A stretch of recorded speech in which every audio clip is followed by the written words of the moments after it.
Hello, everyone, and welcome to Practice English TV. I'm Mark, and we're really happy you're here with us today. Hi, everyone. I'm Emma. Thanks for joining us wherever you're listening from. Today's episode is about something that makes many English learners feel nervous, answering interview questions in English. Yeah, and we're not here to give you perfect answers to memorize or teach you how to impress every interviewer. We just want to have an honest conversation about why interviews feel so stressful and how you can answer with more confidence. We'll share real-life experiences, simple ideas, and natural conversations that can help you express yourself more clearly, even if your English isn't perfect. So if you've ever worried about forgetting your words, making mistakes, or not knowing how to answer a question naturally, this episode is for you. And if you enjoy learning English with us, don't forget to subscribe and share this podcast with another English learner. Thank you so much for being here today. Let's discover how to turn job interviews into natural conversations together. You know what's funny? The interview usually lasts 30 minutes, but somehow we spend 3 days worrying about it. That's so true. Sometimes I get nervous before I even know what the company does. The night before an interview, my brain suddenly remembers every mistake I've ever made in English. Mine starts asking impossible questions like, what if they ask something I've never heard before? Or even worse, what if I understand the question but can't find the words to answer? I think that's what scares most people. It's not the interview itself. It's that quiet moment after a question when your mind goes completely blank. Yeah, you know what you want to say, but the English just refuses to come out. Then you start translating in your head, changing the sentence 3 times before you even open your mouth. And while you're doing that, the silence feels much longer than it really is. I remember my first interview in English. The interviewer smiled and said, "Tell me about yourself." Such a simple question. Exactly. I had practiced it maybe 20 times, but when I actually heard it, every sentence disappeared. That's the amazing thing about interviews. They somehow make easy questions feel difficult.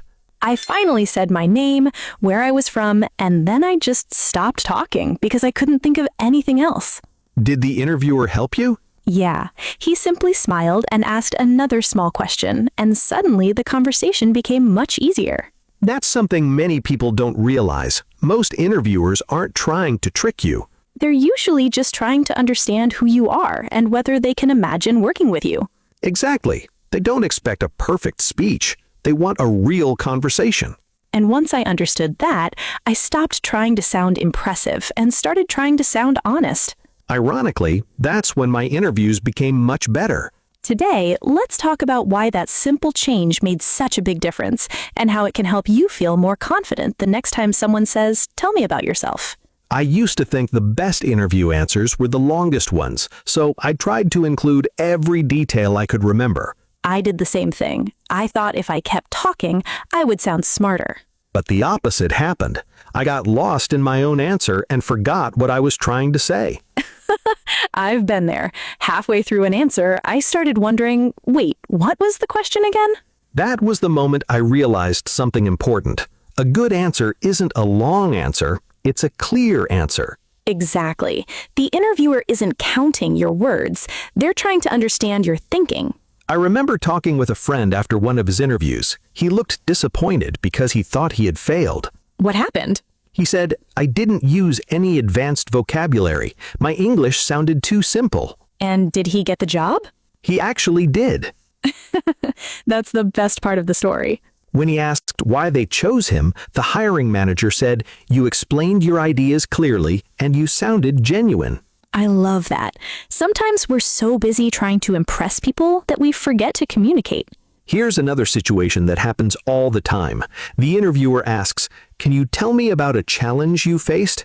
A lot of people panic because they think they need an incredible story. But you really don't. It could be a small problem at school, a difficult project, or even learning a new skill. What matters is explaining what happened, what you did, and what you learned from it. Exactly. Real experiences are always easier to talk about than stories you memorize. Here's another common one. The interviewer asks, "Why do you want to work here?" People often try to give the perfect answer they found online. But when everyone uses the same answer, it stops sounding personal. Instead, imagine you're talking to a friend. You might say, I like what your company does, and I think this is a place where I can keep learning. Simple, honest, and natural. That's something people can actually believe. The more I experienced interviews, the more I realized they weren't really testing my memory. They were giving me a chance to show how I think, how I communicate, and what kind of person I am. And once I stopped chasing perfect English, I finally started having better conversations. That's probably the biggest surprise about interviews. Confidence doesn't come from memorizing more answers. It comes from trusting your own story. Let's talk about something that helped me more than memorizing answers ever did. It was learning simple phrases that I could use in almost any interview. I like that approach because it feels much more natural. You don't have to remember an entire speech. For example, interviewers often ask you to talk about yourself or your experience. Instead of trying to sound impressive right away, you can begin with something simple like, I'd be happy to tell you about myself. That gives you a second to relax and organize your thoughts before you continue. Here's another situation. Someone asks about your strengths. You don't need to list 5 different qualities. Pick one and explain it with a real example.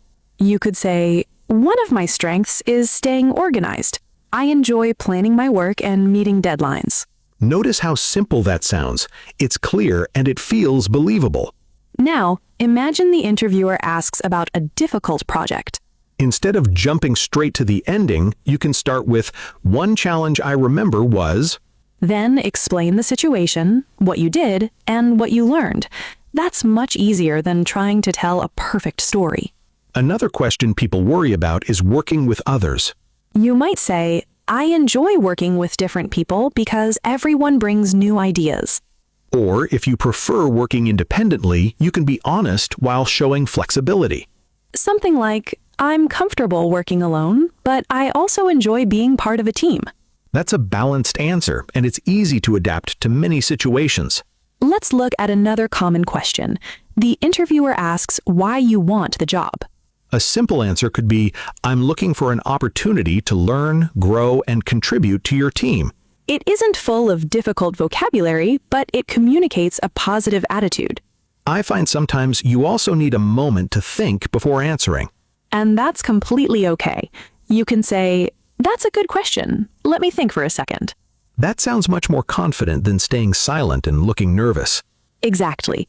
Small phrases like these help the conversation flow naturally. The goal isn't to memorize every sentence you hear today. It's to collect useful expressions that help you speak more comfortably in your own words. Because when you stop searching for perfect English, it's much easier to have a real conversation. And that's exactly what a good interview should feel like. A conversation, not a performance. Let's imagine you're sitting in the interview room. The interviewer smiles and says, "So, tell me a little about yourself." That question still makes a lot of people nervous, even though they know it's probably coming. Instead of trying to remember a perfect speech, take a small breath and answer naturally. You could say, I'm someone who enjoys learning new things, and I've really enjoyed working with different kinds of people. See how simple that is? It sounds like a real person talking, not someone reading from memory. A few minutes later, the interviewer asks, what's one of your strengths? Many people immediately think, I need an impressive answer. But sometimes the best answer is also the simplest. For example, I stay calm under pressure, and I like solving problems step by step. Then add a short example from your own experience. That's what makes the answer believable. Maybe you helped your team finish a project before a deadline, or you organized tasks when everyone was busy. Those everyday experiences are often much stronger than trying to invent a dramatic story. A little later, another question comes. Can you tell me about a challenge you faced? A lot of people freeze because they think the challenge has to be something huge. It really doesn't. Maybe you had to learn new software quickly, or work with a teammate who had different ideas. You can simply explain what happened, what you did, and what you learned in the end. That's exactly what interviewers usually want to hear. Here's another situation. The interviewer asks, do you enjoy working in a team? Instead of answering with only yes, keep the conversation going. You might say, yes, I enjoy sharing ideas and learning from other people, but I'm also comfortable working independently when needed. That's an answer that feels balanced and realistic. Now imagine the interviewer asks why you applied for the position. Rather than saying what you think they want to hear, explain what honestly interested you. Something like, I like the work your company is doing, and I think this role would help me continue growing. That's clear, positive, and easy to understand. Here's something I learned after several interviews. If I forgot a word, I stopped trying to find a perfect one. You just explained it another way. Exactly. The conversation kept moving, and most interviewers didn't even notice. I think that's an important lesson for English learners. Your goal isn't perfect vocabulary. Your goal is successful communication. Sometimes people believe confidence comes from knowing every possible interview question. But real confidence comes from trusting yourself to handle questions you didn't expect. And that's a skill you build every time you practice speaking naturally. The more you focus on sharing real experiences instead of memorizing perfect answers, the more relaxed you'll sound. And when you sound relaxed, your personality has a chance to shine. That's often what people remember long after the interview is over. There's one habit that completely changed the way I prepared for interviews. Really? What was it? I stopped practicing answers and I started practicing conversations. That's a big difference. Conversations feel much more natural because you have to listen as well as speak. Exactly. An interview isn't a speech, it's two people getting to know each other. So instead of repeating the same answer 20 times, try answering the same question in different ways. For example, if someone asks, "Tell me about yourself," don't memorize one perfect version. Talk about yourself naturally. Tomorrow you might explain it a little differently, and that's completely okay. Here's another idea that helped me. Record yourself answering a few common questions. Not to criticize every mistake, but to notice how you actually sound. Sometimes you'll realize your English is much better than you thought. Or you may notice that you speak too fast when you're nervous. Once you notice that, you can simply slow down a little. Speaking slowly doesn't make you sound less confident. In fact, it often makes you sound more professional. Another useful habit is to pause before answering. A short pause gives your brain time to organize your thoughts, and it shows that you're thinking carefully. Many people are afraid of silence, so they start speaking immediately and lose their direction. But a 1 or 2 second pause is completely normal in a real conversation. Here's another situation. You don't understand the interviewer's question the first time. Don't pretend you understood. It's much better to ask politely. You can simply say, "Could you please repeat the question?" Or, "Could you explain that a little differently?" Interviewers usually appreciate that because it shows you want to answer the question correctly. I also think it's helpful to prepare stories instead of sentences. That's such a good point. If you remember a few real experiences from school, work, or daily life, you can use them to answer many different questions.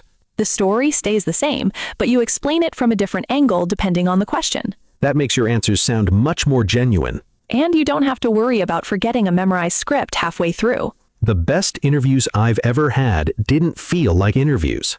They felt like honest conversations with someone who wanted to understand me. That's the mindset I'd like everyone listening today to remember. Because once you stop chasing perfect English and start sharing your real experiences, speaking becomes much easier. And that's when your confidence begins to grow naturally. Before we finish today, there's one idea I'd love for you to remember every time you walk into an interview. You don't have to sound like the smartest person in the room. You just have to communicate clearly and honestly. That's something I wish I had known years ago. I spent so much time memorizing answers that I forgot to be myself. And the funny thing is, the interviews that went best were the ones where I stopped trying to sound perfect. Instead of worrying about difficult vocabulary, I focused on listening carefully and answering the actual question. That small change made the conversation feel much more relaxed for both me and the interviewer. So the next time you're preparing for an interview, don't ask yourself, "How can I memorize the perfect answer?" Ask yourself, how can I explain my experience in a simple and natural way? If you can do that, you're already building a skill that will help you in many interviews, not just one. Remember, every interview is also a learning experience. Even if it doesn't go exactly the way you hoped, you'll walk away knowing a little more than before. Confidence doesn't appear overnight. It grows every time you practice, every time you speak, and every time you choose to keep trying. So don't be afraid of making small mistakes. They're simply part of becoming a better English speaker. Before we say goodbye, we'd love to ask you a question. If someone asked you, "Tell me about yourself," what would you say? Or maybe, what's the interview question that makes you the most nervous? Take a moment to think about your answer. You might be surprised by how much English you already know. And if you'd like, you can write your answers in English in the comments. That's a great way to practice and connect with other learners. Thank you so much for spending this time with us today. We hope this conversation helps you feel a little more confident the next time you have an interview. Remember, a successful interview isn't about using big words or giving perfect answers. It's about sharing your story with honesty, clarity, and confidence. Thanks for listening to Practice English TV. Take care, keep practicing, and we'll see you in the next episode. Bye for now, and good luck with your next interview.